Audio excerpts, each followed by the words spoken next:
Hello சில குட்டீஸ் எல்லாருமே எப்படி இருக்கீங்க? ஸோ இந்த வீடியோவில் டே 56லேருந்து 57, 58, 59 வரைக்குமான வீடியோஸ் பார்க்க போகிறோம். ஏன்னா இது தீபாவளி டைம் அப்படின்றதுனால நான் வந்துட்டு அதிகமாக எந்த ஃபோட்டோஸோ வீடியோஸோ எடுக்கல. பட் என்னோடய வெயிட் செக் பண்ணிகிட்டு இருந்தேன். என்னோடய ப்ராக்ரஸ் கரெக்டாக பண்ணிகிட்டு இருந்தேன்.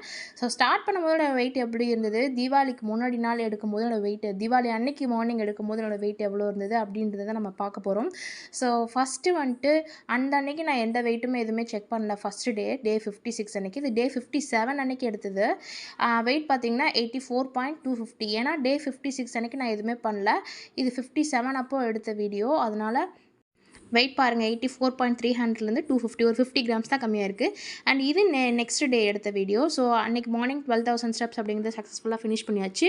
பிரேக்ஃபாஸ்ட்க்கு நான் வந்துட்டு அன்னாசி பழம் தான் எடுத்திருந்தேன். மிட் மார்னிங் ஸ்நாக்கு நான் வந்துட்டு ஒரு 4 மேரிகோல்டு பிஸ்கெட் லோ இன் கலரி தான். நீங்கள் 4 சாப்பிட்லாம் மேக்ஸிமம்.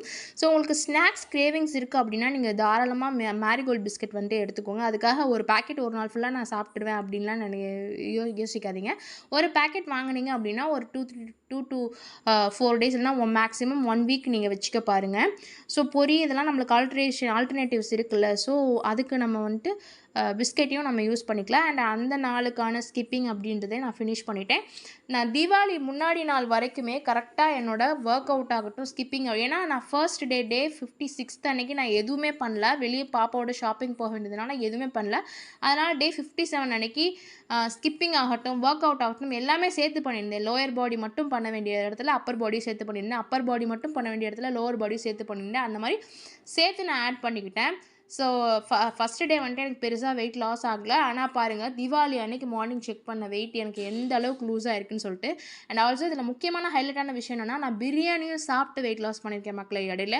ஸோ அது என்றைக்குன்னா இன்றைக்கி தான் டே 57 அன்னைக்கு மதியம் லஞ்சுக்கு நான் பிரியாணி எடுத்துக்கிட்டேன். 1 சிக்கன் பிரியாணி ஃபுல்லாக சாப்பிட்டேன். பட் என்ன ஒரு விஷயம் அப்படின்னா, பிரியாணி ரொம்ப நாளாக சாப்பிடாமல் திடீர்னு சாப்பிடவும் ஒரு மாதிரி நெஞ்சில் கரிக்கிற மாதிரி ஆயிடுச்சு. பட் கொஞ்ச நேரத்தில் அது ஷட்டிலும் ஆயிடுச்சு ஒர்க் அவுட்லாம் பண்ணவும். டே 57ல் பாருங்கள், லோவர் பாடி அப்பர் பாடி சேர்த்து பண்ணியிருக்கேன். அண்ட் வாக்கிங் 50,000 ஃபினிஷ் பண்ணிட்டேன். இன்றைக்கி டேயில் நீங்கள் கவனிச்சிங்கன்னா நான் காலையில் ஃப்ரூட் தான், அதாவது அன்னாசி பழம் எடுத்திருந்தேன். நான் மதியம் பிரியாணி வந்துட்டு ஒன்றடாவே சாப்பிட்ணும் அப்படிங்கிறதுக்காக நான் பிரியாணி சாப்பிட்ருந்தேன். அண்ட் நைட்டு டின்னர் வந்துட்டு நான் அப்படியே ஸ்கிப் பண்ணிட்டேன். ஸோ இது ஒரு சின்ன ட்ரிக் மக்களே. நீங்கள் வந்துட்டு உங்களுக்கு பிடிச்ச ஃபுட்டு சாப்பிடணும்னா அதுக்கு ஆல்டர்னேட்டிவாக நீங்கள் மற்ற 2 டைமையும் நீங்கள் ஸ்கிப் பண்ணிக்கலாம். இல்லை ஃப்ரூட்ஸ் மட்டும் எடுத்துக்கலாம். இந்த மாதிரி நீங்கள் பண்ணும்போது உங்களுக்கு கண்டிப்பாக வெயிட் போடாது. இந்த மாதிரி தான் நான் எனக்கு பிடிச்ச ஃபுட்டையும் எடுத்துகிட்ருக்கேன். அதோட முக்கியமான விஷயம், நம்ம சாப்பிடும்போது கில்ட் ஃப்ரீயாக சாப்பிடணும். ஐயோ நம்ம சீட் பண்ணிட்டோம் அவ்வளோதான், இதோட விட்டுருவோம் அப்படின்ற மைண்ட் செட்டில் சாப்பிட்டோம்னா கண்டிப்பாக விட்டுருவோம். பட் இன்றைக்கி ஒரு நாள் தானே, இதையும் எப்படி மெயின்டைன் பண்ணணும், எப்படி குறைக்கணும் அப்படின்னு நம்ம யோசித்தோம் அப்படின்னா கண்டிப்பாக வெயிட் லாஸ் ஆகும். எனக்கு வெயிட் லாஸ் ஆச்சு.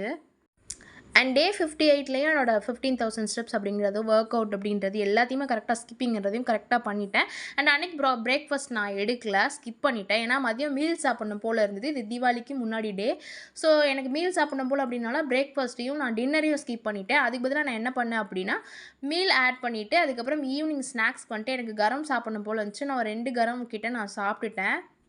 பட் இதெல்லாம் சீட் மீல் கணக்கில் வராது. ஏன்னா நான் அதுக்கான டபுள் எஃபர்ட் போட்டேன். எப்போது 5,000 ஸ்டெப்ஸ் ஜாக் பண்ணுறேன் அப்படின்னா நான் 10,000 ஸ்டெப்புமே ஜாக் பண்ணேன். ரொம்ப அதிகமாக எஃபர்ட் போட்டு எக்ஸ்ட்ரா ஒர்க் அவுட்ஸ் பண்ணேன். இந்த மாதிரிலாம் பண்ணனால என்னோடய வெயிட் குறைஞ்சிதுன்னு தான் சொல்லணும். அண்ட் இது பார்த்திங்கன்னா தீபாவளி அன்றைக்கி மார்னிங் எடுத்த வெயிட் எவ்வளோ இருக்குன்னு பாருங்கள். ஃபைனலி 82.650 கிராம்ஸ் தாங்க காமிச்சுது. நான் வந்துட்டு ஸ்டார்ட் பண்ணும்போது 84 சம்திங்கில் ஸ்டார்ட் பண்ணேன். 84.300 ஸ்டார்ட் ஆனேன். பட் ஃபினிஷ் பண்ணும்போது பார்த்திங்கன்னா சூப்பராக 82.65 இவ்வளோ கேஜிஸ் வந்து குறைஞ்சிருக்கு.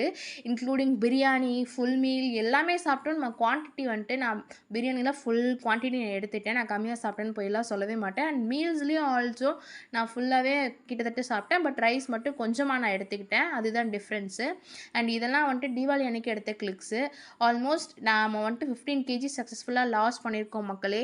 தீபாவளி அன்றைக்கி கெஸ்ட் வந்துருந்தாங்க. அன்றைக்குமே மீல் தான் சாப்பிட்டோம். ஸோ அது ஃபோட்டோ எடுக்க முடியாதனால ஆல்ரெடி இருந்த ஃபோட்டோஸை ஆட் பண்ணியிருக்கேன். ஸோ மீல் தான் நான் அன்றைக்கி மத்தியானம் லஞ்ச் அண்ட் டின்னருக்குமே நான் ரைஸ் தாங்க சாப்பிட்டேன். அதுக்கப்புறம் கொஞ்சம் வெயிட் போட்டுச்சு, அதெல்லாம் அடுத்த கதை. பட் அது வந்துட்டு அடுத்த வீடியோவில் பார்க்கலாம். ஸோ ஸ்டார்டிங்லேருந்து நம்ம பார்த்துட்ருக்கவங்களுக்கு நல்லாவே தெரியும். நான் லிட்ரலி 97 கேஜிஸில் ஸ்டார்ட் பண்ணேன். பட் இப்போது 82, அதாவது 97லேருந்து 82 அப்படிங்கும்போது 15 கேஜிஸ் டோட்டலாக லாஸ் பண்ணியிருக்கேங்க. இந்த 59 டேஸில், அதாவது 2 மாதத்துக்குள்ளே 15 கிலோ அப்படிங்கிறது எனக்கு பெரிய விஷயம், ரொம்ப ரொம்ப பெரிய விஷயம். ஏன்னா என்னோடய ஸ்டார்டிங் ஃபோட்டோஸும் நான் அப்லோட் பண்ணியிருப்பேன். இப்போ இருக்க கரண்ட் ஃபோட்டோவும் பாருங்கள். ஃபேஸ்லேருந்து ஸ்ட்ரக்சர்லேருந்து எல்லாமே எவ்வளோ வேரி ஆகிடுக்கு. எவ்வளோ கொஞ்சம் ஃபேஸ் ரொம்ப ரகடாக விகாரமாக இருந்த ஃபேஸ் இப்போ ஓரளவுக்கு நார்மலா பழைய ஃபேஸ் மாரி ஆகிட்டு வருது. பார்க்குறவங்க எல்லாமே நெறைய பேர் பரவாயில்லையே அப்படின்னு கேட்குறாங்க. ஏன் நம்ம வீட்ல இருக்கிறவங்கலாம் பரவால்ல நல்லா வெயிட் குறைஞ்சிருச்சு, நல்லா எஃபோர்ட் போட்டிருக்கு அப்படின்னு பாராட்டும்போது, நம்ம என்னதான் கஷ்டப்பட்டு வெயிட் லாஸ் பண்ணாலும் அந்த பாராட்டு அப்ரிசியேஷன்லாம் கிடைக்கும்போது வரும்ல ஒரு ஃபீல். ஸோ அதுக்கு எவ்வளோ வேணா ஹார்ட் ஒர்க் போடலாம் மக்களே. நீங்களும் வந்துட்டு சீட் மீல் எடுத்துட்டேன் அப்படின்னு சொல்லிட்டு டயட் விடாதீங்க. தயவு செஞ்சு அதெல்லாம் ஒரு காரணமே கிடையாது. மாசக்கணக்கா வெயிட் குறைக்க நம்ம ட்ரை பண்ணிட்டுருக்கோம். ஒரு நேரம் சாப்பாடு நம்மள ஒண்ணுமே பண்ணாதுங்க. So please keep motivated. யாருமே வந்து உங்கள மோட்டிவேட் பண்ண மாட்டாங்க. நீங்க உங்கள மோட்டிவேட் பண்ணிக்கணும். தொடர்ந்து எனக்காக நீங்க ஒரு 2 மாசம் நீங்க இறங்கிடுங்க. அதுக்கப்புறம் ஒருத்தர் வந்து உங்கள ஸ்டாப் பண்ணணும்னு நெனச்சாலும் உங்கள ஸ்டாப் பண்ண முடியாது. ஸோ நான் அததான் சொல்வேன். So guys it's all about my day 56 to 59. So இதுதான் என்னோட ட்ரான்ஸ்ஃபர்மேஷன்னு சொல்ல முடியாது. நான் இப்போ ஒரு 1/2 கேஜி கிட்ட தான் குறைச்சிருக்கேன். அதாவது 1/2% 50% தான் கரை சேரணும்னா கண்டிப்பா இன்னும் பாதி கடல தாண்டணும். நான் அதுக்கு ரெடியா இருக்கேன். ஸோ காய்ஸ் நீங்களும் என்னோட சேர்ந்து வெயிட் லாஸ் பண்றதுக்கு நம்ம சேனல சப்ஸ்கிரைப் பண்ணலாம் அப்படின்னா, நான் பாதி பேருக்கு மேல சப்ஸ்கிரைப் பண்ணாம தான் பார்த்துட்டு இருக்கீங்க. ஸோ ப்ளீஸ் சப்ஸ்கிரைப் பண்ணிக்கோங்க. பெல் ஐகான் கிளிக் பண்ணி ஆல் செலக்ட் பண்ணிக்கோங்க. அப்பதான் வீடியோஸ் போட்டோன்னா உங்களுக்கு உடனே நோட்டிஃபிகேஷன் வந்து சேரும். அண்ட் லைக் பண்ணுங்க, கமெண்ட் பண்ணுங்க, ஷேர் பண்ணிக்கோங்க. Thank you all. Love you. Piece.